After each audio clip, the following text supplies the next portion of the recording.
বিছনায় শুইছে। শোয়ার কিছুক্ষণ পরেই বাদশাহ হঠাৎ রুমের মধ্যে প্রবেশ করছে, ঢুকে দেখে যে তার কৃতদাসী তার অবাধ্য হয়ে তার বিছনার মধ্যে শুইছে। সে রাগান্বিত হয়ে গেল, ইচ্ছা মতো বেতের আঘাত করলো। বেতের আঘাত করে করে ওই কৃতদাসীকে সে রক্তাক্ত করে ফেললো। কিছুক্ষণ পর ওই কৃতদাসী কান্না করতেছে, যে বেতের আঘাতে আঘাতে রক্তাক্ত হয়ে গেছে, কান্না করতেছে, আবার মাঝে মাঝে একটু একটু হাসে। তো বাদশা জিজ্ঞেস করতেছে, ইব্রাহিম ইবনে আদহাম জিজ্ঞেস করতেছে, তুমি যে কান্না করতেছো কারণ তো বুঝলাম, আমি আমার অবাধ্য হয়েছো, আমি তোমাকে বেতের আঘাত করেছি, এই জন্য তুমি কান্না করতেছো, এটা বুঝলাম, কিন্তু হাসতেছো কেন? কৃতদাসী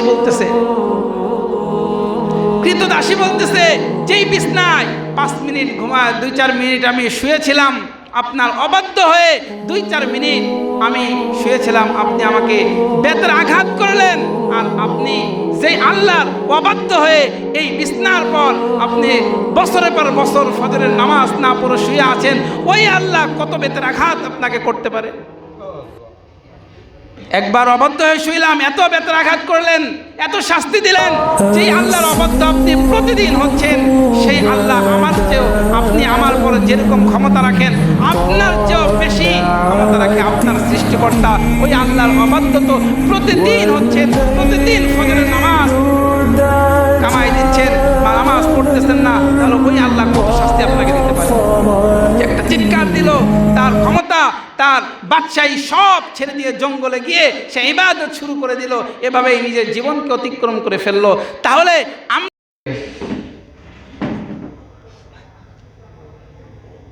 কোরআন এবং হাদিসের কিছু কথা শোনার জন্য মসজিদে আগে আগে আসার তৌফিক দিয়েছেন। এই জন্য আমরা প্রত্যেকেই অন্তরস্থল থেকে একবার কালিমাতুশ শুকর পাঠ করি, বলি আলহামদুলিল্লাহ।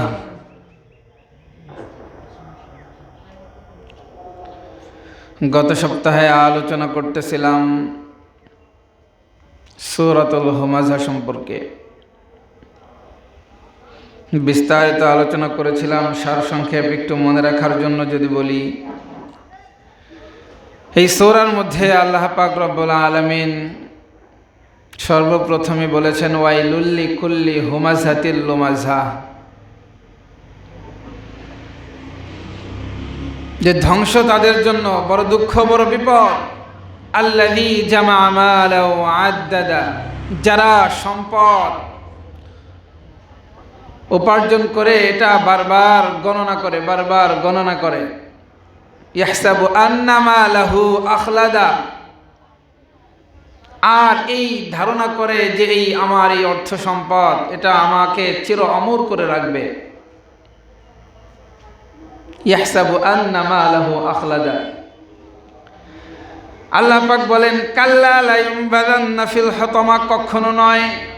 যাদের ধারণাটা এমন যে যাদের সম্পদ এরা অর্জন করে, বারবার গণনা করে এবং ধারণা করে যে এই সম্পদ আমাদেরকে চির অমর করে রাখবে, আল্লাহ পাক বলেন কখনো নয়। কাল্লা লা ইউমবাযান্না ফিল হুতামা, তাদের ঠিকানা হবে হুতামা, জাহান্নামের একটা জায়গার নাম হুতামা। আল্লাহ পাক বলেন ওয়ামা আদরাকা মাল হুতামা, তোমরা কি জানো হুতামা কি? নারুল্লাহিল মুকাদা, এটা জাহান্নামের অগ্নিকুণ্ড, আল্লাহ তাআলার প্রজ্বলিত অগ্নিকুণ্ড, নারুল্লাহিল মুকাদা। যেই স্থানে, যে অগ্নিকুণ্ডের মধ্যে যারা যাবে, আল্লাতী তাত্তালিউ আলাল আফইদা, ওইখানে যাওয়ার সাথে সাথে যারা যাবে, যাওয়ার সাথে সাথে তাদের হাত জ্বলবে, তাদের পা জ্বলবে, তাদের কান জ্বলবে, তাদের ঠোঁট জ্বলবে, চেহারা চামড়া সব কিছু জ্বলে মুহূর্তের মধ্যেই শেষ হয়ে যাবে, পুরো ছাই হয়ে যাবে, কলিজা পর্যন্ত জ্বলে যাবে। আল্লাতী তাত্তালিউ আলাল আফইদা ইন্নাহা আলাইহিম মুসাদা ফি আমাদিম মুমাদ্দাদা, ওই জায়গাটায়, ওই হুতামার মধ্যে তাদেরকে আবদ্ধ করে রাখা হবে, বিশাল লম্বা লম্বা খুঁটির মধ্যে তাদেরকে বেঁধে রাখা হবে।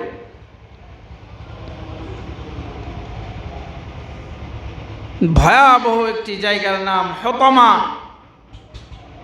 মানুষকে চির অমর করতে পারে না তাদের সম্পদ, তাদের ক্ষমতা, তাদের অর্থনীতি এগুলো মানুষকে চির অমর করতে পারে না, এগুলো মানুষকে শান্তিও দিতে পারে না। শান্তি দেওয়ার মালিক একজন, একটু আওয়াজ করে বলেন তিনি কে? আল্লাহ। বহু মানুষ এমন আছে যাদের সম্পদের অভাব নাই, সম্পদও আছে, সন্তানও আছে, সব আছে, কিন্তু শান্তি নাই। 3-4 বছর আগে একবার ঢাকায় কোনো এক চলচ্চিত্রর নায়ক, সম্ভবত তার অর্থের তো অভাব ছিল না, সে নিজেই বর্ণনা করতেছিল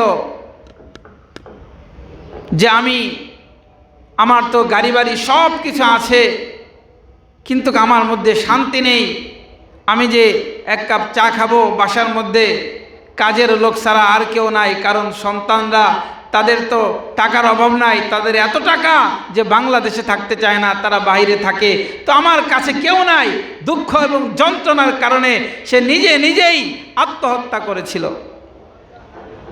তার তো সম্পদও ছিল, সন্তানও ছিল, সব ছিল না যেটা, সেটা হলো শান্তি। এই শান্তি না থাকার কারণে দুঃখ এবং পেরেশানির মধ্যে সে সময় অতিক্রম করতেছিল, আর তার জন্য বেঁচে থাকা এতটাই যন্ত্রণাদায়ক হয়ে গিয়েছিল যে নিজেই সে আত্মহত্যা করেছিল। পিস্তল মাথার সাথে ঠেকিয়ে ট্রিগার চেপেছিল, এভাবেই সে আত্মহত্যা করেছিল। শান্তি দেওয়ার মালিক একজন, তিনি কে? আল্লাহ। তো আল্লাহ তাআলার ইবাদত যদি আমরা বেশি বেশি করতে পারি, আল্লাহ তাআলাকে যদি সন্তুষ্ট করতে পারি, তো আল্লাহ তাআলা আমাদেরকে এই শান্তি দান করবেন। তো আল্লাহ তাআলা কিভাবে, কিসে আল্লাহ তাআলা সন্তুষ্ট হন? কি করলে আল্লাহ তাআলা আমাদের পর রাজি হবেন? কি করলে আল্লাহ তাআলা আমাদের পর খুশি হবেন? সূরাতুল মুমিনিনের 58 নম্বর আয়াতের মধ্যে আল্লাহ পাক বলেন, ইন্নাল্লাযীনা হুম মিন খাশিয়াতি রাব্বিহিম মুশফিকুন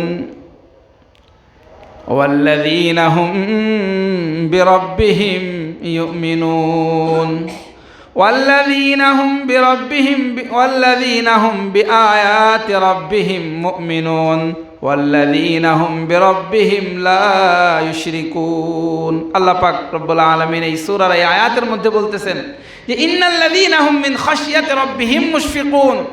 আল্লাহ তাআলা তো তাদের পর রাজি, তাদের পর খুশি, তাদেরকে তো আল্লাহ রব্বুল আলামিন পছন্দ করেন যাদের হৃদয়টা সব সময় ভীত সন্ত্রস্ত থাকে, আল্লাহর ভয় যাদের হৃদয়ের মধ্যে থাকে। সব সময় যাদের হৃদয়ে আল্লাহর ভয়, যেই কাজ করুক না কেন সব ওই কাজে সে এই চিন্তা করে, এই ধ্যান করে যে আমি যে এই কাজটা করতেছি, এই কাজে আমার সৃষ্টিকর্তা আল্লাহ পাক রব্বুল আলামিন আমার পর কি রাজি হবেন নাকি বেজার হবেন? আমাকে তো ওয়া ইলাইহি তুরজাউন, তার কাছে চলে যেতে হবে, এই হিসাব সব সময় তার থাকে। এই জন্যই প্রত্যেকটা কাজ করার সময় সে ভীত সন্ত্রস্ত থাকে যে না জানি আল্লাহ আমার পর বেজার হয়ে যায় কিনা। এই ভয়ে সবসময় ভীত সন্তুষ্ট থাকে। আল্লাহ পাক এদেরকে পছন্দ করেন। ইন্নাল্লাযীনা হুম মিন খাশিয়াতি রাব্বিহিম মুশফিকুন।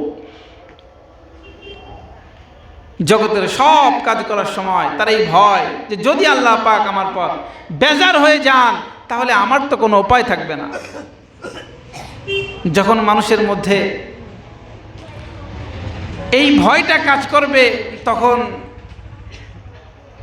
সে যখন ইবাদত করবে তো ওই ইবাদতটা সুন্দর হবে, একাগ্রতার সাথে সে ওই ইবাদতটা করতে পারবে, ওই আমলগুলো সে কি করতে পারবে?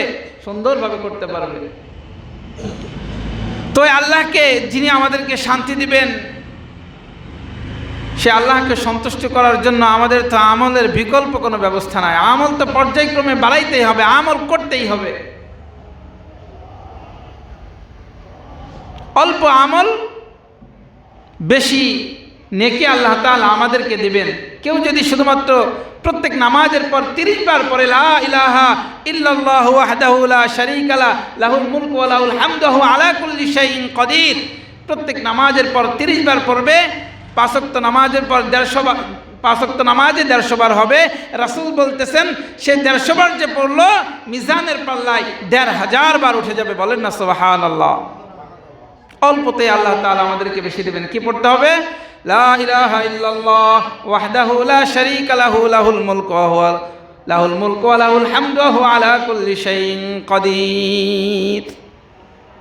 এগুলো আমাদের পুঁজি, যত পড়ব আল্লাহ তাআলা আমাদেরকে তত বেশি সওয়াব দান করবেন। আবার একদিকে নেকি অর্জন করতে হবে, আর একদিকে গুনাহ মাফ করাইতে হবে। কিভাবে? রাসূল সাল্লাল্লাহু আলাইহি সাল্লাম বলেন, মান সাব্বাহা লিল্লাহি সালাসা ওয়া সালাসিনা ওয়া হামিদাল্লাহু সালাসা ওয়া সালাসিন ওয়া কাব্বারাল্লাহু সালাসা ওয়া সালাসিন।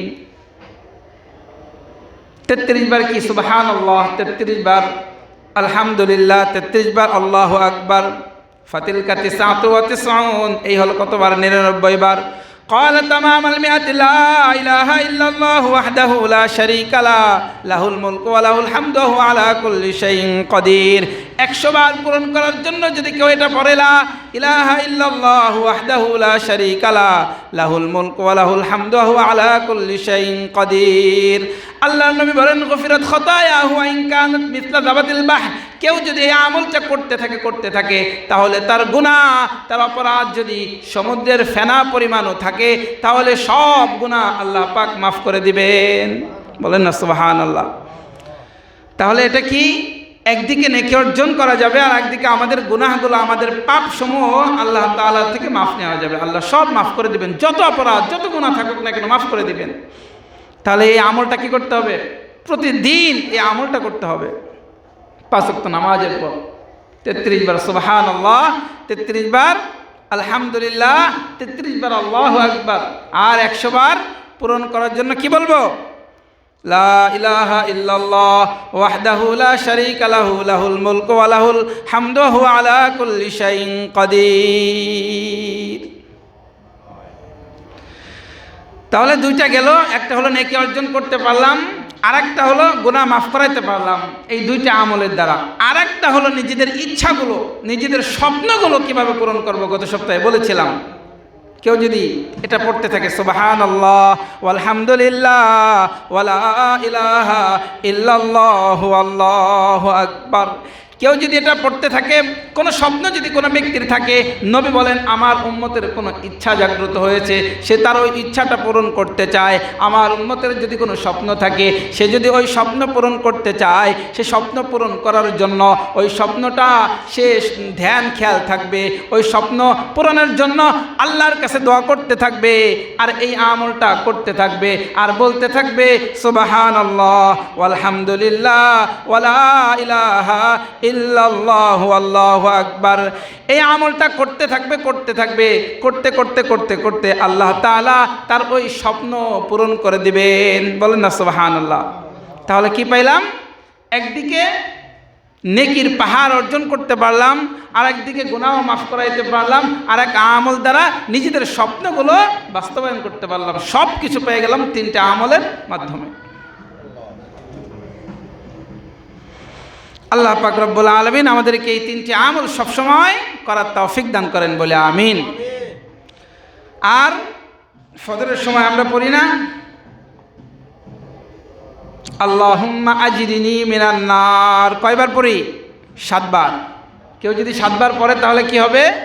ফজরের পরে যদি কেউ 7 বার পড়ে, মাগরিব পর্যন্ত ওই দিনে যদি সে মৃত্যুবরণ করে, আল্লাহ পাক রব্বুল আলামিন তাকে জান্নাতে প্রবেশ করাবেন। বলেন না সুবহানাল্লাহ। আর যদি মাগরিবের পরে পড়ি, তাহলে ফজর পর্যন্ত এই সময়ের মধ্যে রাতে যদি মারা যায়, তাহলে আল্লাহ তাআলা আমাদের ঠিকানা জান্নাত দিবেন। তাহলে এই আমলটাও ছাড়া যাবে না। আর একটা হচ্ছে রব্বি জিদনি ইলমা। আমরা না জানার কারণে অনেক আমল করতে পারি না। আমাদের ইলমের কমতি থাকার কারণে বহু সহজ ছোট ছোট আমলগুলো করতে পারি না। এই জন্য বারবার পড়া, রব্বি জিদনি ইলমা, আল্লাহ আপনি আমার ইলমকে বাড়ায়া দেন, ইলমকে বৃদ্ধি করে দেন। হ্যাঁ, নতুন নতুন আমলগুলো জানার তৌফিক দান করেন, ইসলামের প্রয়োজনীয় বিষয়গুলো আপনি আমাকে জানার তৌফিক দান করেন। যেই আমলগুলো করলে আপনি খুশি হয়ে যান, আপনি সন্তুষ্ট হয়ে যান, সেগুলো জানার তৌফিক দান করেন। দোয়া করা আল্লাহ তাআলার কাছে। তো এভাবে আমল করা বিশ্বাসের সাথে রাসূল সাল্লাল্লাহু আলাইহি ওয়াসাল্লাম যেই আমলের কথা বলেছেন, প্রত্যেকটা দিনের আলো নেই স্পষ্ট।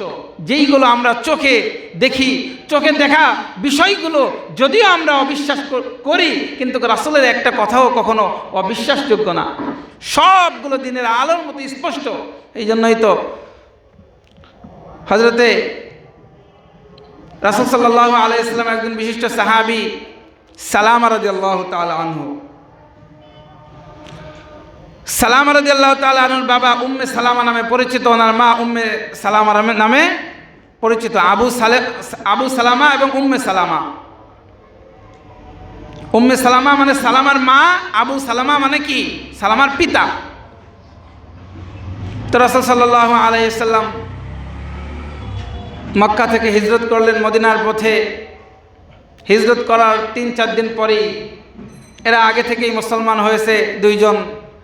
তো মুসলমান হওয়ার পর তারা সিদ্ধান্ত গ্রহণ করলো, আবু সালামা এবং উম্মে সালামা অর্থাৎ স্বামী স্ত্রী দুইজনই সিদ্ধান্ত গ্রহণ করলো, আমাদের কোলের ছোট্ট সন্তান সালামাকে নিয়ে আমরা মক্কা থেকে হিজরত করব মদিনার পথে। রাসূলের কথাগুলো কেমন সত্য এটা বোঝানোর জন্য এই হাদিস।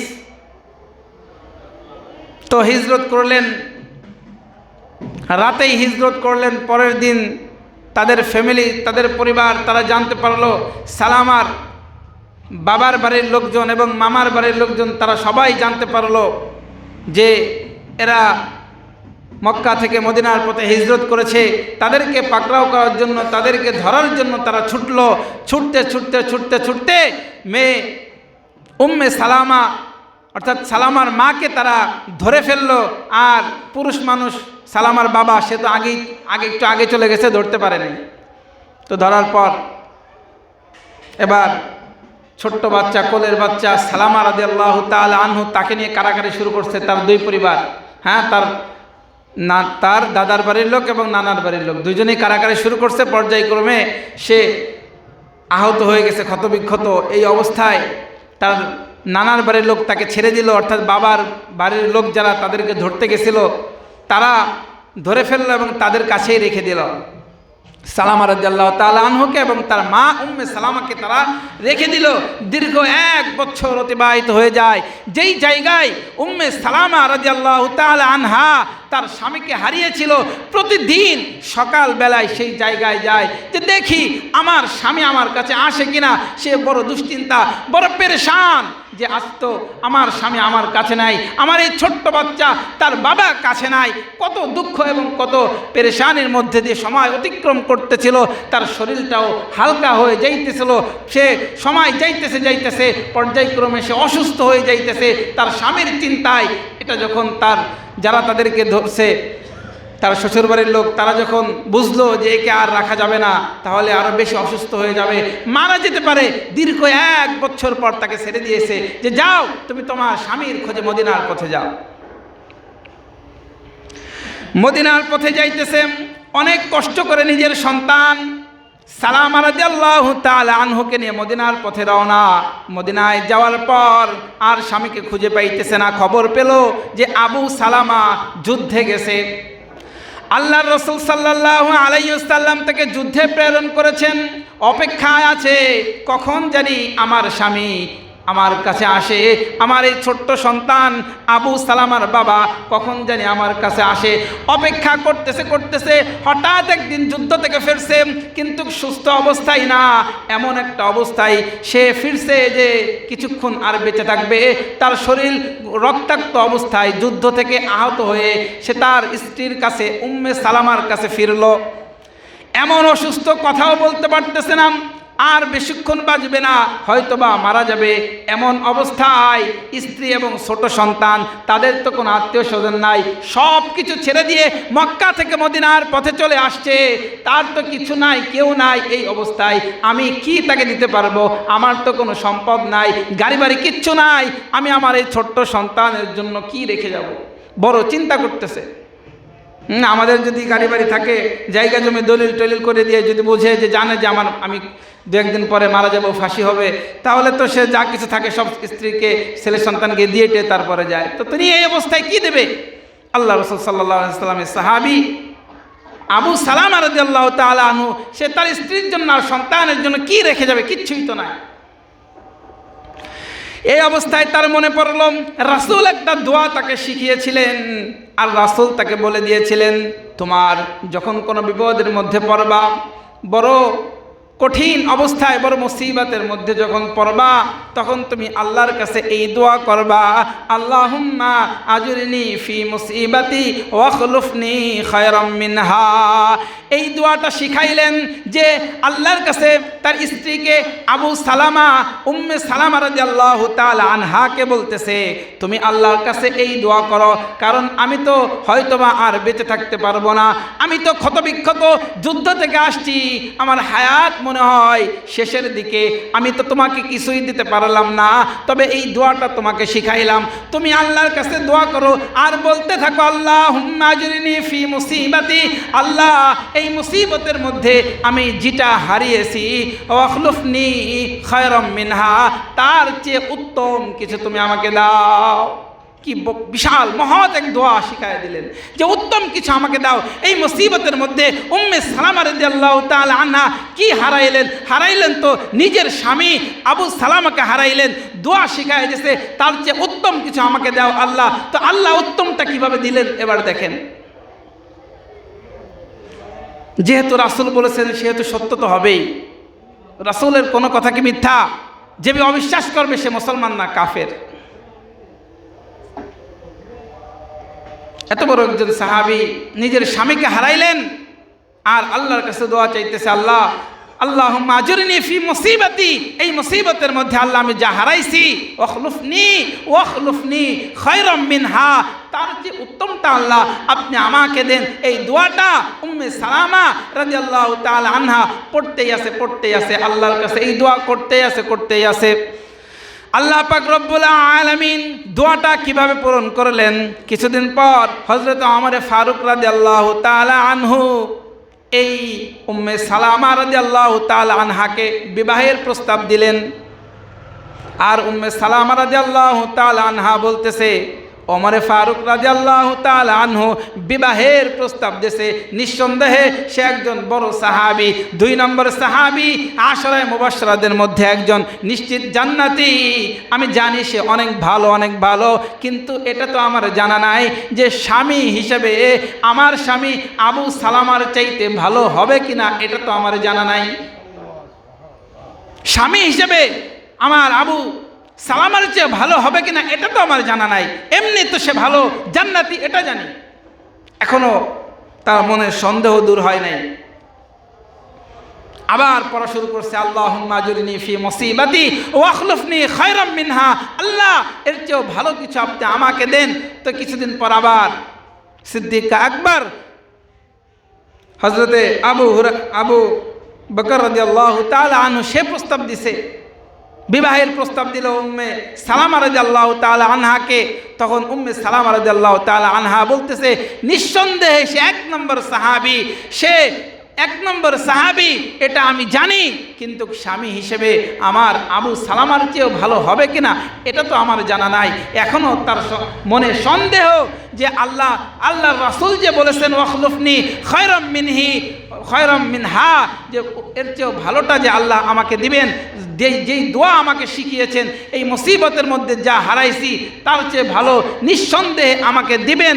তো এখনও তার মনে যেহেতু সন্দেহ যায় নাই, সে দোয়াটা পড়তে আছে। কিছুক্ষণ পর স্বয়ং রাসূল সাল্লাল্লাহু আলাইহি ওয়াসাল্লাম বিবাহের প্রস্তাব দিলেন। আর তখন তিনি বললেন, হ্যাঁ এইবার রাসূলের কথা সত্য হয়েছে, ওয়াখলুফনি খায়রাম মিনহা, আমি আমার স্বামীর চেয়ে নিঃসন্দেহে উত্তম কাউকে পেয়েছি। এতদিন তিনি ছিলেন উম্মে সালামা, এখন তিনি হয়ে গেলেন উম্মাহাতুল মুমিনিন। বলেন না সুবহানাল্লাহ। সব মুমিনদের মা, রাসূলের স্ত্রী হয়ে গেলেন। তো এই একটা দোয়ার বরকতে যে আমি মুসিবতের মধ্যে আল্লাহ যা হারাইছি, ওয়াখলুফনি খায়রাম মিনহা, এর চেয়ে উত্তম কিছু আপনি আমাকে দেন।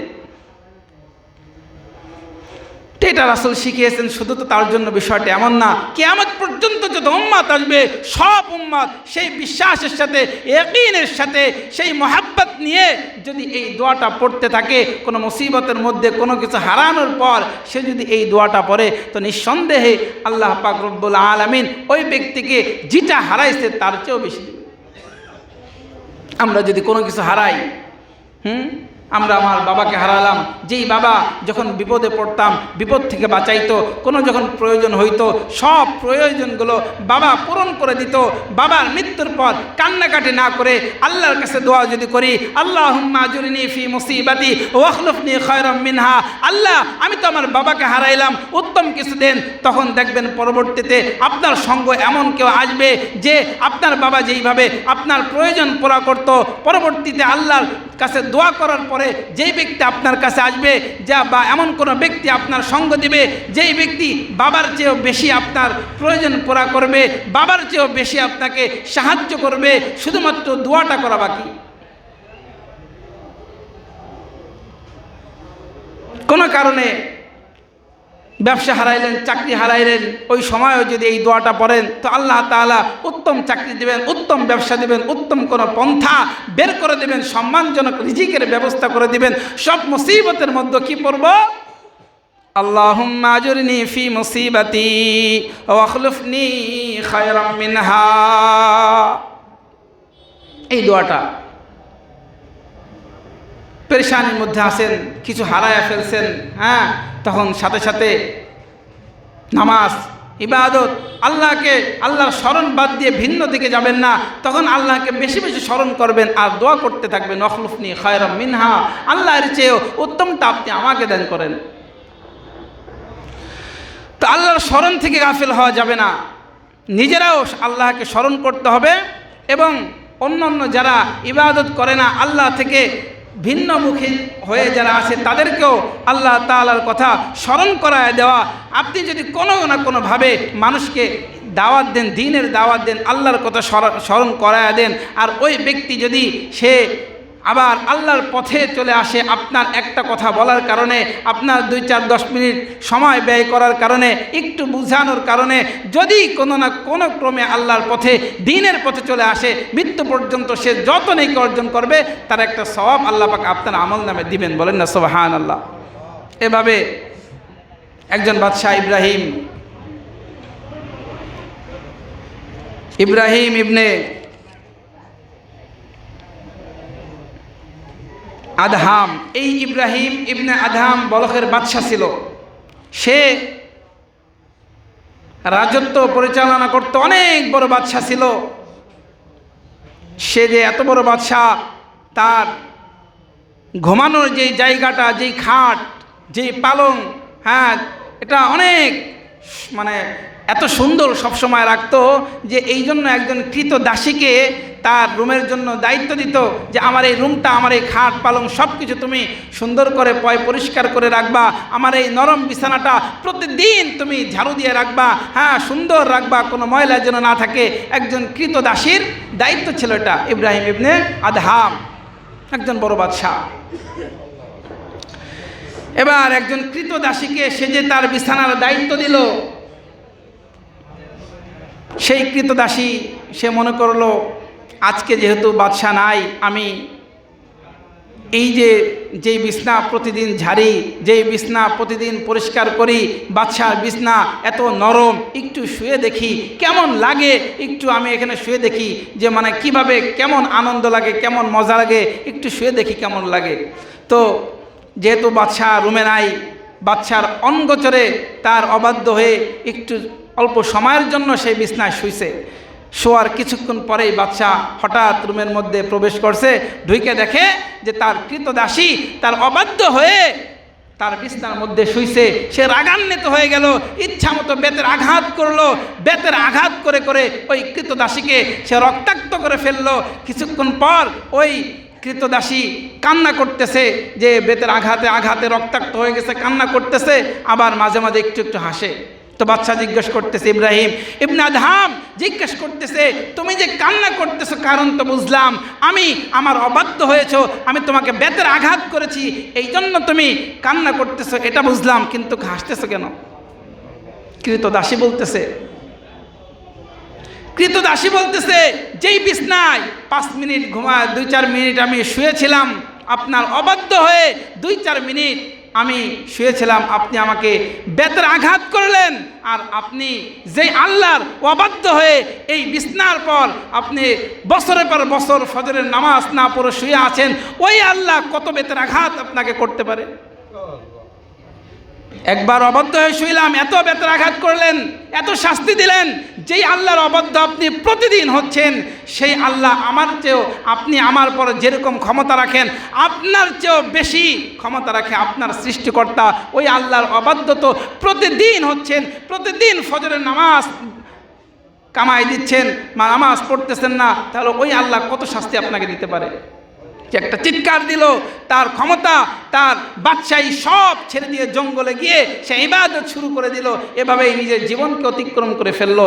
তাহলে আমরা, আমাদের অবস্থাটা কি? আমরাও তো প্রতিদিন মসজিদ ফাঁকা থাকে, প্রতিদিন এই শীতে গরম কম্বলের নিচে শুয়ে আসি, তাহলে এই যে প্রতিদিন আল্লাহর অবাধ্য হচ্ছি, তাহলে আল্লাহ পাক আমাদেরকে কত শাস্তি দিতে পারেন।